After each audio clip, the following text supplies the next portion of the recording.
Thank you, Chairpersons. Yeah, it's correct to say that it is one of the most common fractures that we see in our OPD, fractures base of the fifth metatarsal.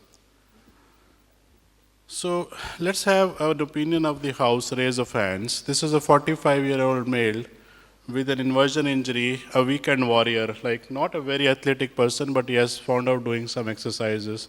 So that is the fracture that you have there. How many of us would treat this conservatively? Show of hands, please. Okay, and how many of us will treat it operatively? How about the rest? So nobody is raising hands for surgical treatment. So anyway, so many of us would treat it conservatively. And if you are treating all of you who raise their hands, how many of you would treat this patient in a plaster? And how many would treat with just a boot? And how many with just a crepe bandage? How many for one, number one, plaster? All of us with a plaster? Some of us are not raising hands. Anybody for a boot? Pradeep with a boot? With a boot? Rajesh with a boot? Anybody with a crepe bandage? There are some people with crepe. No. Nobody. Would you allow, if you're treating on plaster, a lot of people are treating on plaster, would you allow him to walk on the plaster? Yes, yes, yes. A lot of yes. Almost 30%. Yes. And others, how many of you would not like this patient to walk on the plaster? Almost 30% again. So 30% would want him to walk, 30% would not want him to walk. Well, I will skip it because nobody raised a hand for surgery. Oh, you did. Who else did? So how would you fix it, sir? With 1, 2, or 3? For 1? 1. How many for 2?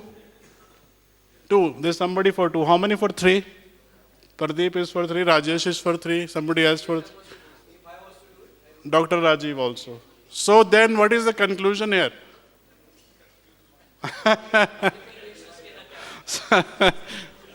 So orthopedic surgeons never agree on anything, isn't it? So we never agree to disagree also, we always fight. So there is a controversy there. Now, this is the same patient, now it is 3 months post-injury treated in a plaster, not uniting. This is 30 months post-injury, treated in a plaster, not uniting. So was plaster the right treatment? Many of us raised our hands for plaster. Was plaster the right treatment for this fracture? Let's see. Now remember that base of the fifth metatarsal, there are 3 zones that we should know. Zone 1, Zone 2, and Zone 3. Zone 1 are tuberosity avulsions, Zone 2 are metaphyseal diaphyseal junctions, and Zone 3 are proximal diaphysis, and they are more like stress fractures. Now, this is an avulsion type of injury, Zone 1, where peroneus brevis pull is causing the fracture.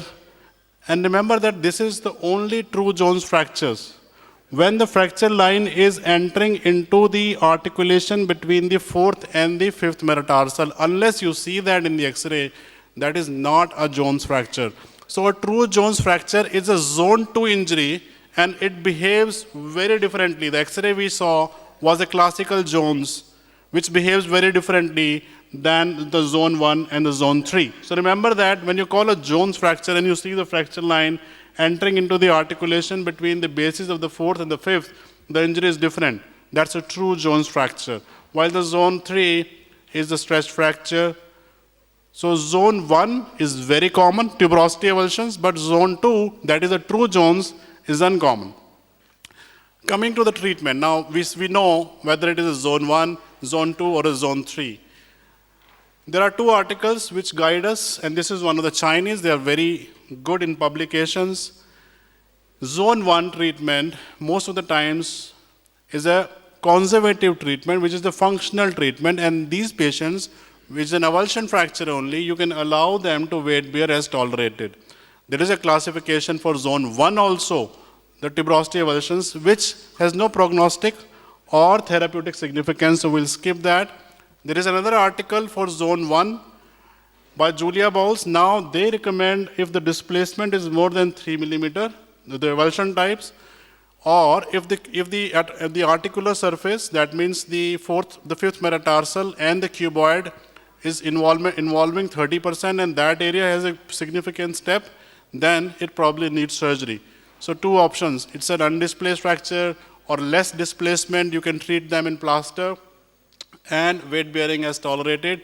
If it is displaced and there is a significant step in the joint, you may opt for an operative fracture fixation. That is about zone 1. Now the true zones is where the problem is. Because these patients show almost 20 to 25%, and some people say almost 30% non-union rate. And the reason for that is that the area of the Jones fracture actually is a watershed zone. So if you have a nutrient artery coming from the distal to the proximal, and there is a basal artery into the base, and the fracture is in this area, the classical Jones cuts off the nutrient artery, so this area is relatively avascular. And that is the reason that the zone 2 or the Jones fracture has a very high risk of non-union. So how we should be treating these patients? Again, there has been a randomized controlled trial on this, and this is where it was suggested that 18 patients versus 18 patients, conservative versus surgical. 44% of the conservatively treated patients had problems, delayed unions, non-unions, while 18 out of 19 who were operated had an excellent result with unions. So they recommended, obviously, screw fixation as the treatment of choice for zone 2 classical Jones fracture. How about zone 3? We'll come back to zone 2 again. Zone 3 are stress fractures. They're considered as stress fractures of the proximal diaphysis, and they too behave very differently. Again, those two articles, let's go back to them for treatment of zone 2 and zone 3. What did the Chinese guys say? He said all zone 2 and 3 fractures in a non-athletic population, they concluded that can be treated conservatively, but the cast here, the difference from zone 1 is, has to be non-weight bearing. If these patients you are treating conservatively and you are making them walk, the chances of non-union is much higher than the reported 20 to 25%.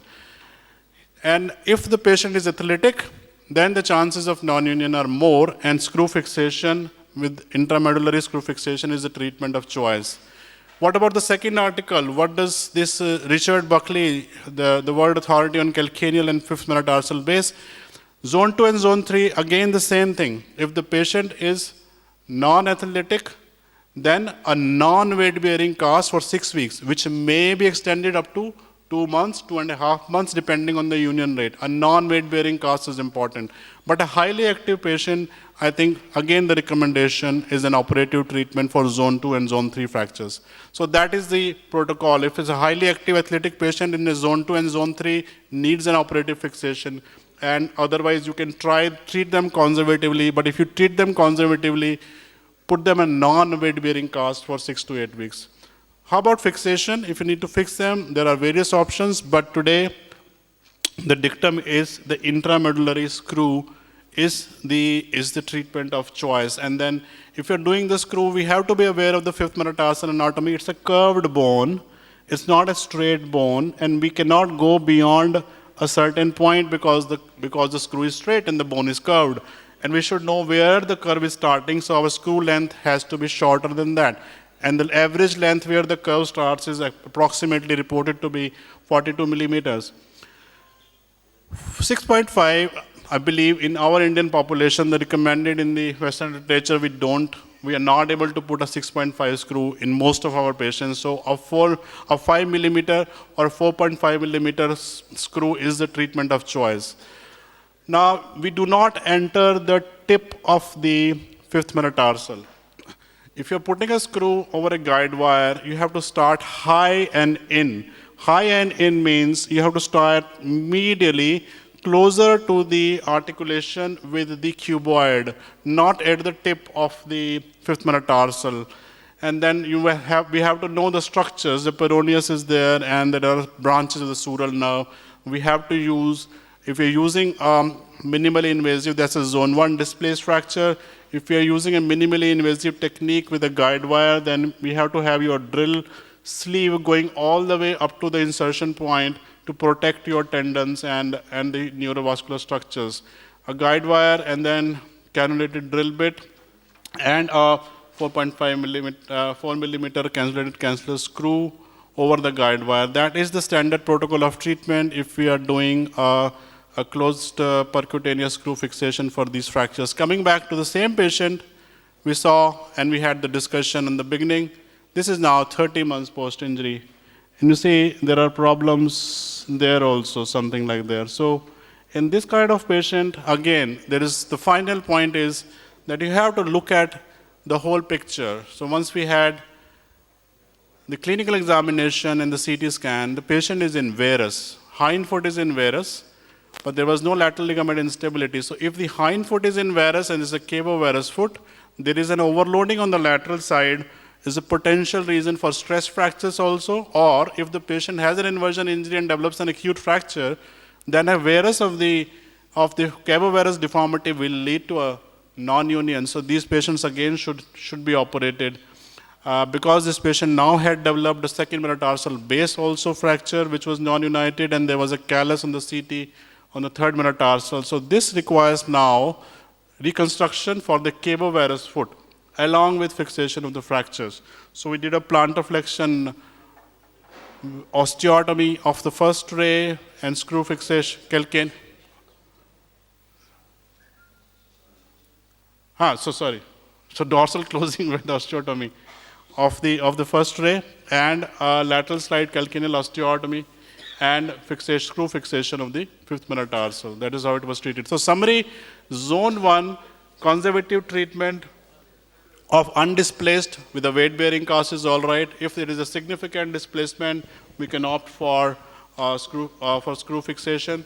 Zone 2 and zone 3 has a high rate of delayed union and non-union, and if the patient is non-athletic, then you can go for a non-weight-bearing cast treatment. And if the patient is athletic, active, or if it is an old fracture, then you have to go in for a surgical treatment. Thank you very much, sir.